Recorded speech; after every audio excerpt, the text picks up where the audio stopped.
નમસ્કાર, આપ સર્વેનો ધાર્મિક વર્લ્ડમાં ફરીથી હાર્દિક સ્વાગત છે। મિત્રો, હિન્દુ મહિલાઓની માંગમાં સજાવવામાં આવતો આ સિંદૂર સનાતન ધર્મમાં વિશેષ મહત્વ ધરાવે છે। વિવાહિત મહિલાઓ માટે આ સિંદૂર સુહાગની નિશાની છે, જેને તે સન્માનની સાથે જુએ છે।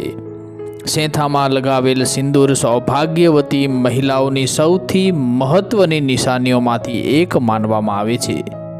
આજે આપણે સિંદૂર સાથે જોડાયેલ કેટલીક વાતો કરવાના છીએ, તો આપ અમારી સાથે આ વિડીયોમાં અંત સુધી જોડાયેલા રહેજો। દોસ્તો, જો સિંદૂરને સેંથામાં ખોટી રીતે ભરવામાં આવે તો તે મહિલાને સૌભાગ્યવતી હોવા છતાં પણ ઘણા દુઃખો સહન કરવા પડે છે। તેની અસર તેના પતિના ભાગ્ય પર પડે છે। સિંદૂરનું મહત્વ અલગ જ છે। જે ઘરની સૌભાગ્યવતી સ્ત્રી હંમેશા સિંદૂર લગાવે છે, તે ઘરમાં માતા લક્ષ્મીનો વાસ હોય છે, તેમજ તે મહિલાના પતિનું ભાગ્ય પણ ચમકી ઉઠે છે, તેમજ પતિ પત્નીના સંબંધમાં પ્રેમ વધે છે। પરંતુ જે સૌભાગ્યવતી મહિલાઓ સિંદૂર લગાવતી નથી, તેમજ લગાવવામાં શરમ અનુભવે છે, તેના પતિના ભાગ્યમાં અડચણ આવે છે, તેમજ પતિ પત્નીના સંબંધમાં પણ નકારાત્મકતા આવે છે। મિત્રો, વૈજ્ઞાનિક રીતે પણ સિંદૂરનું તેટલું જ મહત્વ છે। વિજ્ઞાન કહે છે કે સિંદૂર લગાવવાથી બ્લડ પ્રેશર કંટ્રોલમાં રહે છે, તેમજ એકાગ્રતા વધે છે। પરંતુ સિંદૂરને સેંથામાં પૂરતી વખતે જો અમુક બાબતોનું ધ્યાન રાખવામાં ન આવે તો સ્ત્રીએ અને તેના પતિએ નકારાત્મક પરિણામોનો સામનો કરવો પડી શકે છે। માટે વાત કરીએ કે દરેક મહિલાએ સેંથો પૂરતી વખતે કઈ બાબતોનું ધ્યાન રાખવું જોઈએ અને કેવી ભૂલો કરવાથી બચવું જોઈએ। પહેલી વાત ધ્યાનમાં રાખવાની છે કે ક્યારેય કોઈ અન્ય વ્યક્તિના સિંદૂરથી સેંથો ન પૂરવો જોઈએ। ઘણીવાર મહિલાઓ કોઈ પ્રસંગમાં કે કોઈના ઘરે ગઈ હોય તો અન્ય વ્યક્તિના સિંદૂરથી સેંથો પૂરી લેતી હોય છે, પરંતુ આવું એક સૌભાગ્યવતી મહિલાએ ક્યારે ન કરવું જોઈએ। આવું કરવાથી તેમના વૈવાહિક જીવનમાં દુઃખ આવવાની શક્યતાઓ રહેલી હોય છે। સિંદૂર હંમેશા પોતાનું જ લગાવવું જોઈએ। કોઈ અન્ય વ્યક્તિએ સિંદૂર ભેટમાં આપ્યું હોય તો તેનો ઉપયોગ અન્ય કામોમાં કરી લેવો, પરંતુ ક્યારેય તેનો ઉપયોગ માંગ પૂરવા માટે ન કરવો જોઈએ, કારણ કે આવું કરવાથી પણ પતિને દુઃખોનો સામનો કરવો પડી શકે છે। બની શકે ત્યાં સુધી સ્ત્રીએ પોતાના પૈસાથી જ સિંદૂર ખરીદવું જોઈએ। જો પતિએ સિંદૂર ભેટમાં આપ્યું હોય તો તેનાથી સેંથો પૂરે તો પતિનું ભાગ્ય ચમકી જાય છે।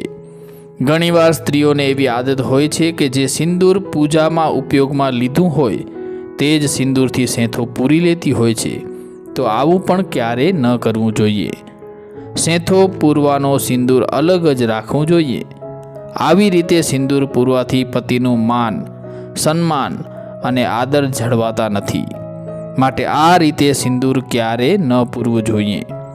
તમને એવું લાગતું હોય કે સમાજ, ઓફિસ કે અન્ય જગ્યાએ તમારા પતિનો આદર થતો નથી જેના તેઓ હકદાર છે, તો તેના માટે તમારે એક ઉપાય પણ કરી શકો છો। તેના માટે તમારે એક લીલું પાંદડું લેવું, જે આખું લીલું જ હોવું જોઈએ। તેમાં થોડી ફટકડી અને થોડું સિંદૂર રાખી દેવું અને બુધવારના દિવસે પીપળાના વૃક્ષ નીચેના પથ્થર પર મૂકીને તમારા પતિના માન, સન્માન અને આદરની પ્રાર્થના કરવી જોઈએ। પછી ઘેર આવી જવાનું છે, પરંતુ જ્યારે તમે પરત ઘેર આવતા હોય ત્યારે તમારે એક વાર પણ પાછળ ફરીને જોવાનું નથી। આવી રીતે તમારે 3 બુધવાર સુધી કરવું જોઈએ। એવી માન્યતા છે કે આવું કરવાથી પતિનું માન વધે છે। આ સાથે પતિનું કોઈ કાર્ય અટકી ગયું હોય, તેના વેપારમાં મંદી આવી ગઈ હોય તો તે પણ દૂર થાય છે તેવી માન્યતા છે। મિત્રો, શાસ્ત્રોમાં કહેવામાં આવ્યું છે કે સિંદૂર હંમેશા યોગ્ય રીતે લગાવવું જોઈએ, નહીંતર તેની અસર તમારા લગ્ન જીવન પર પડી શકે છે। ઘણા મામલાઓમાં છૂટાછેડાની પણ પરિસ્થિતિ ઉત્પન્ન થઈ શકે છે। પતિ પત્ની વચ્ચે મધુર સંબંધ બની શકતા નથી ખોટી રીતે લગાવવામાં આવેલા સિંદૂરની અસર એવી થાય છે કે ઘરમાં કલેશની સ્થિતિ નિર્મિત થાય છે. હિન્દુ સંસ્કૃતિમાં લોકમાન્યતા અનુસાર કહેવામાં આવે છે કે જો તમે પરિણીત મહિલા છો તો સિંદૂર લગાવતા સમયે હંમેશા માતા પાર્વતીનું મનમાં ધ્યાન અવશ્ય કરવું જોઈએ. તેનું કારણ છે કે માતા પાર્વતી જ અખંડ સૌભાગ્યવતીના આશીર્વાદ આપે છે. જ્યારે તમે સિંદૂર લગાવો છો ત્યારે તમે માતા પાર્વતીનું ધ્યાન કરીને મનમાં ને મનમાં બોલો કે હે મા પાર્વતી, આપ તો અખંડ સૌભાગ્યના આશીર્વાદ આપનાર છો. હે મા, આપ મારો સૌભાગ્ય અખંડ રાખજો. દોસ્તો, પરિણીત મહિલાઓ દ્વારા પહેરવામાં આવતું મંગળસૂત્રના પેન્ડલને શિવજીનું રૂપ માનવામાં આવે છે. બદલાતા પરિવેશના કારણે હંમેશા મહિલાઓ પોતાનું સિંદૂર છુપાવી લે છે, પરંતુ આવું જરા પણ ન કરવું જોઈએ.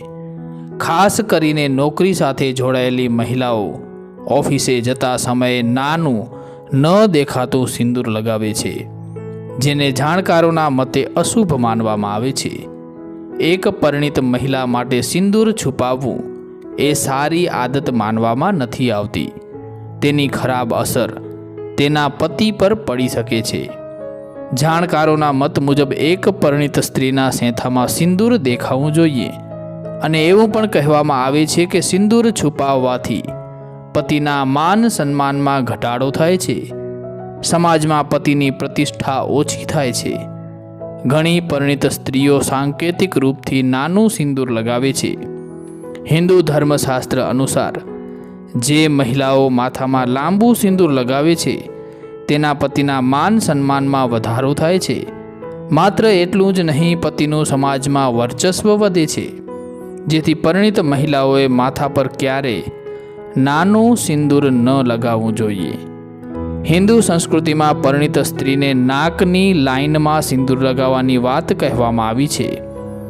વાંકા ચૂકા આકારમાં સિંદૂર લગાવવાથી પતિ સાથે સંબંધો ખરાબ થાય છે અને પતિનું અકાળ મૃત્યુ થવાની સંભાવનાઓ વધી જતી હોવાની માન્યતા છે. જો કોઈ પરિણીત સ્ત્રી વાંકા ચૂકા આકારમાં અથવા તો સાઈડમાં સેંથો પૂરે છે તો તેમના પતિ કોઈને કોઈ મુશ્કેલીઓથી ઘેરાયેલા રહેતા હોવાની પણ માન્યતા છે.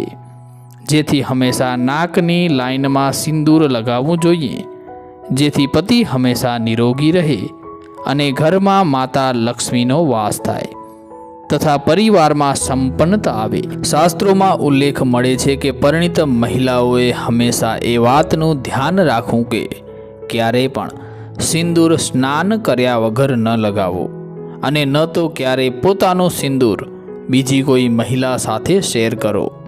લોક માન્યતા પ્રમાણે આવું કરવાથી પતિનો પ્રેમ વહેંચાઈ જાય છે અને પતિ પત્નીમાં અંગત વેર અને ગેરસમજણ વધવાથી સંબંધમાં કડવાશ આવી જાય છે અને કેટલાક કિસ્સાઓમાં સંબંધ તૂટી પણ જતો હોય છે. મેકઅપ કરતી વખતે ઘણીવાર એવું થાય છે કે સિંદૂરની ડબ્બી હાથમાંથી પડી જાય છે અને ડબ્બીમાં રહેલ બધું જ સિંદૂર જમીન પર પડી જાય છે. તેવામાં ઘણી મહિલાઓ અજાણતામાં જ તે સિંદૂરને ફરીથી ઉઠાવીને ડબ્બીમાં ભરી દે છે અને તે જ સિંદૂરને લગાવવાનું શરૂ કરી દે છે. જો કે એવું ક્યારેય ન કરવું જોઈએ.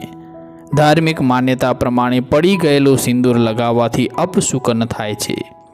માન્યતા છે કે સિંદૂરનું વારંવાર જમીન પર પડી જવું એ પતિ પર આવનારા સંકટની નિશાની હોય છે, જેથી તે સિંદૂરને પોતાના સેંથામાં ન લગાવવું જોઈએ. પરિણીત મહિલાઓએ કોશિશ કરવી જોઈએ કે અઠવાડિયામાં ઓછામાં ઓછો એકવાર પોતાના પતિના હાથેથી સેંથામાં સિંદૂર લગાવવું, કારણ કે તમે સિંદૂર પતિ માટે જ લગાવો છો. આવું કરવાથી તમારો શુક્ર મજબૂત થાય છે અને પતિ પત્ની વચ્ચે મધુર સંબંધ સ્થાપિત થાય છે. તો મિત્રો, અમને આશા છે કે આ માહિતી આપને જરૂરથી ગમી હશે. માટે વિડીયોને લાઈક કરવાની સાથે તમારા ગ્રુપમાં વધુને વધુ શેર કરજો અને ચેનલને હજુ સુધી સબસ્ક્રાઈબ ન કરી હોય તો સબસ્ક્રાઈબ જરૂરથી કરી નાખજો. જય શ્રી કૃષ્ણ, જય માતાજી, હર હર મહાદેવ હર. ધન્યવાદ.